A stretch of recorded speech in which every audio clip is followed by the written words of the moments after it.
بسم اللہ الرحمن الرحیم۔ السلام علیکم ورحمۃ اللہ وبرکاتہ۔ نحمدہ ونصلی علی رسولہ الکریم، اما بعد، اعوذ باللہ من الشیطان الرجیم، بسم اللہ الرحمن الرحیم۔ یا ایہا الذین آمنوا کتب علیکم الصیام کما کتب علی الذین من قبلکم لعلکم تتقون۔ صدق اللہ العظیم وصدق رسولہ النبی الامین الکریم، ونحن علی ذلک من الشاہدین والشاکرین والحمد للہ رب العالمین۔ ان اللہ وملائکتہ یصلون علی النبی یا ایہا الذین آمنوا صلوا علیہ وسلموا تسلیما، اللہم صل علی سیدنا محمد وعلی آل سیدنا مولانا محمد وبارک وسلم، صلاۃ وسلاما علیک یا رسول اللہ یا نبی اللہ یا حبیب اللہ صلی اللہ تعالی علیہ وسلم۔ اللہ تبارک و تعالیٰ کا شکر، اس کا احسان، اس کا فضل کہ ایک مرتبہ پھر رمضان کا مبارک مہینہ ہمیں نصیب ہوا، برکتوں اور رحمتوں والا مہینہ۔ اللہ پاک فرماتا ہے، اے ایمان والوں، تم پر روزے فرض کیے گئے ہیں جیسا کہ تم سے پہلے لوگوں پر، پچھلی امتوں پر فرض کیے گئے، لعلکم تتقون، تاکہ تم پرہیزگار ہو جاؤ، صاحب تقوی ہو جاؤ۔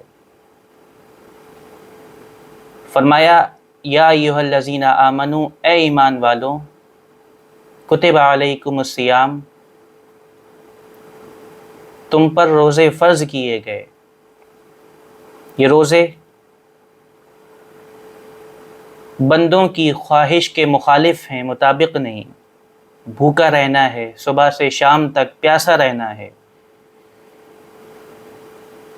اس کو اس طرح سمجھیں کہ اگر کوئی شخص آپ سے محبت کرتا ہے اور آپ اس کو اس کی خواہش کے مخالف کوئی کام دیں تو وہ آپ کی محبت میں کام کرے، مشقتیں اٹھائے، پریشانیاں برداشت کرے، تھک جائے کام کرتے کرتے، تھکاوٹ محسوس کرنے لگے، تو آپ اس سے محبت بھرے انداز میں کہیں، اے فلاں شخص، اے فلاں شخص، تو اس محبت بھرے انداز کو سن کر اس شخص کی جو تھکاوٹ ہے وہ دور ہو جائے گی، اس کی جو اس کام کی وجہ سے پریشانیاں ہیں وہ دور ہو جائیں گی۔ بالکل اسی طرح اللہ نے یہاں پہلے فرما دیا، یا ایھا الذین آمنوا، اے ایمان والوں، مجھے اپنا خالق ماننے والوں، مجھے اپنا رازق ماننے والوں، مجھے اپنا رب تسلیم کرنے والوں، میری وحدانیت کی دل سے تصدیق کرنے والوں اور زبان سے اقرار کرنے والوں، یا ایھا الذین آمنوا، اے ایمان والوں، کتب علیکم الصیام، تم پر روزے فرض کیے گئے ہیں۔ تو یہاں اللہ نے پہلے ہی ارشاد فرما دیا، تو اس محبت بھرے انداز کو سن کر وہ جو صبح سے شام تک بھوک اور پیاس کی شدت تھی، تو اس محبت بھرے انداز کو سن کر وہ ساری ختم ہو گئی۔ آگے ارشاد فرمایا، یا ایھا الذین آمنوا کتب علیکم الصیام کما کتب علی الذین من قبلکم، تم پر روزے فرض کیے گئے جیسا کہ پچھلی امتوں پر فرض کیے گئے تھے۔ یہ الگ بات ہے کہ ان کے دن اور احکام مختلف تھے۔ آگے فرمایا لعلکم تتقون، تاکہ تم صاحب تقوی ہو جاؤ، پرہیزگار ہو جاؤ، نیک بن جاؤ۔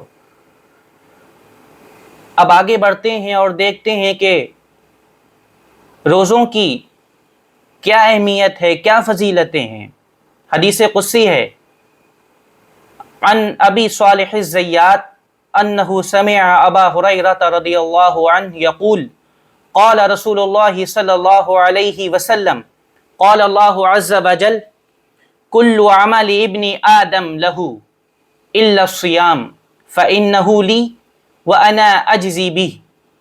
والصيام جنة فإذا كان يوم صوم أحدكم فلا يرفث يومئذ ولا يسخب فإن سابه أحد أو قاتله فليقل إني امرؤ صائم والذي نفس محمد بيدي لخلوف فم الصائم أطيب عند الله يوم القيامة من ريح المسك وللصائم فرحتان يفرحهما إذا أفطر فرح بفطره وإذا لقي ربه فرح بصومه۔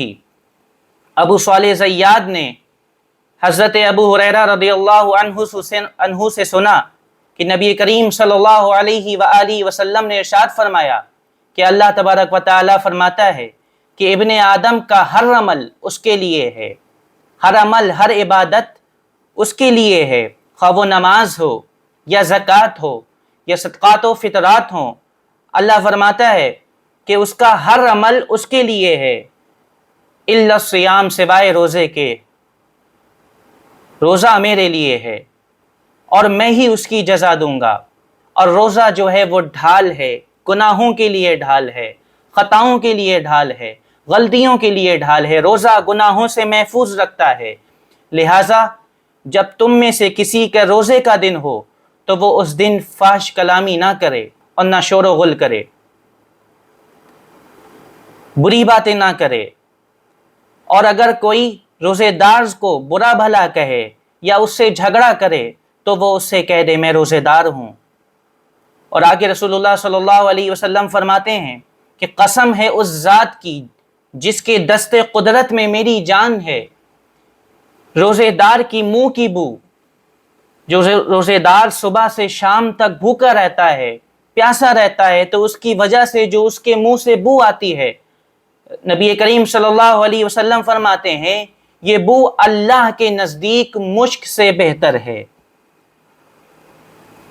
اور روزے دار کے لیے خوشی کے دو موقع ہیں، وہ ان دونوں پر خوش ہوتا ہے۔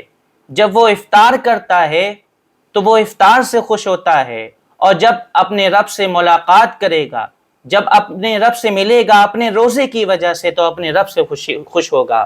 جو اس نے روزہ رکھا، صبح سے شام تک اللہ کے لیے بھوکا رہا، پیاسا رہا، شدت برداشت کرتا رہا بھوک اور پیاس کی، اب اس کے انعام کے بطور، اجر کے بطور، روزے کی وجہ سے جو اسے اللہ کی ملاقات نصیب ہوگی، روزے کی وجہ سے، تو وہ اپنے روزے سے خوش ہوگا۔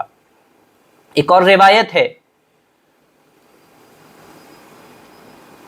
عن ابی ہریرہ عن رسول اللہ صلی اللہ علیہ وسلم قال اذا كانت اول ليلة من رمضان صفدت الشياطين ومردت الجن وغلقت ابواب النار فلم يفتح منها باب وفتحت ابواب الجنة فلم يغلق منها باب ونادى مناد يا باغي الخير اقبل ويا باغي الشر اقصر وللہ اتقاء من النار وذلك في كل لیلہ۔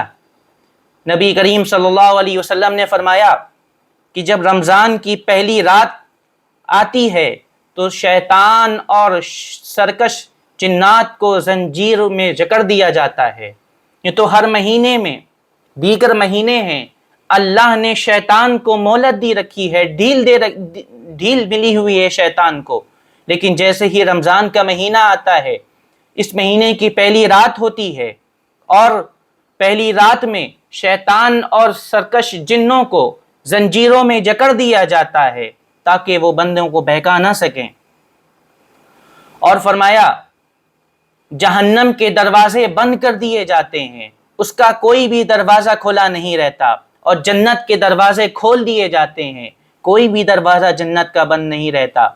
اور آگے فرمایا کہ اے بھلائی کے چاہنے والے، بھلائی میں آگے بڑھ، رمضان کا مہینہ ہے، بھلائی کرنے والے، بھلائی کی خواہش رکھنے والے، بھلائی چاہنے والے آگے بڑھ، عبادت کرنے والوں اور زیادہ عبادت کرو، نیک کام کرنے والوں اور زیادہ نیک کام کرو، اور اے برائی کے چاہنے والے اپنی برائی سے رک جا، گناہوں سے رک جا، غلطیوں سے رک جا، باز آ جا، توبہ کر لے۔